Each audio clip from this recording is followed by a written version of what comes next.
కొండల దగ్గర ఉన్న ఒక చిన్న పట్టణంలో రవి అనే పేద అబ్బాయుండేవాడు. ప్రతి ఉదయం కాలేజీకి వెళ్లే ముందు రైల్వే స్టేషన్ దగ్గర టీ అమ్మేవాడు. అతని బట్టలు సాధారణంగా ఉండేవి, చెప్పులు పాడైపోయేవి. కాని అతని చిరునవ్వులో ఒక ప్రత్యేకమైన ఆప్యాయత ఉండేది. అది చూసి ఎవరికైనా అతనితో మాట్లాడాలని అనిపించేది. ఒక వర్షపు సాయంత్రం ఒక నల్ల కారు రవి టీ స్టాల్ దగ్గర ఆగింది. ఖరీదైన పుస్తకాలను గుండెలకు హత్తుకుని ఒక అమ్మాయి కారు నుంచి దిగింది. ఆమె పేరు మాయ. ఆ పట్టణంలోనే పెద్ద వ్యాపారవేత్త కూతురు. వర్షం ఎక్కువ కావడంతో ఆమె రవి స్టాల్ మీద ఉన్న చిన్న టిన్ షెడ్ కింద నిలబడింది. టీ కావాలా?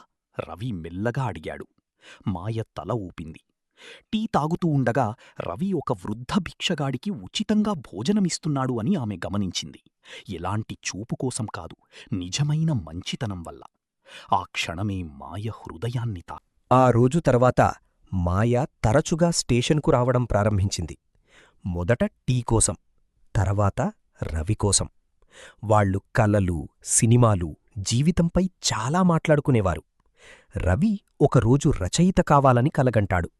మాయకు చిత్రలేఖనమంటే ఇష్టం. కాని ఆమె తండ్రి బలవంతంగా బిజినెస్ చదివిస్తున్నాడు. మెల్లగా వారి మధ్య ప్రేమ పెరిగింది.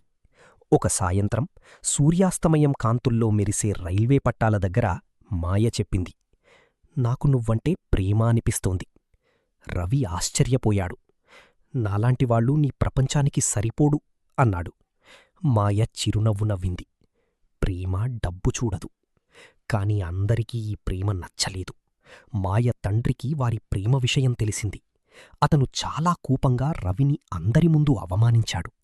అంతేకాదు, మాయ జీవితంలోనుంచి వెళ్ళిపోవడానికి డబ్బు కూడా ఆఫర్ చేశాడు. అప్పుడు రవి ప్రశాంతంగా చెప్పాడు, "సార్, నేను పేదవాణ్ణి కావచ్చు, కాని నా ప్రేమ అమ్మకానికి కాదు."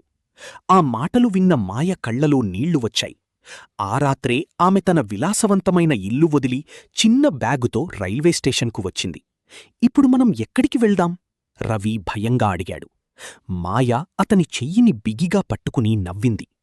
"ఎక్కడైనా సరే, నువ్వుంటే చాలు." కొన్ని సంవత్సరాల తర్వాత రవి ఒక విజయవంతమైన రచయిత అయ్యాడు. అతని మొదటి పుస్తకంలో ఒక వాక్యం ఇలా ఉంది: "సంపద కంటే ప్రేమను ఎంచుకున్న అమ్మాయికి అంకితం." ఇంత ధనవంతులు అయిన తర్వాత కూడా ప్రతి సాయంత్రం మాయ రవిని ఒకటే అడిగేది: "రైల్వే స్టేషన్ టీ ఒక కప్పు ఇస్తావా?"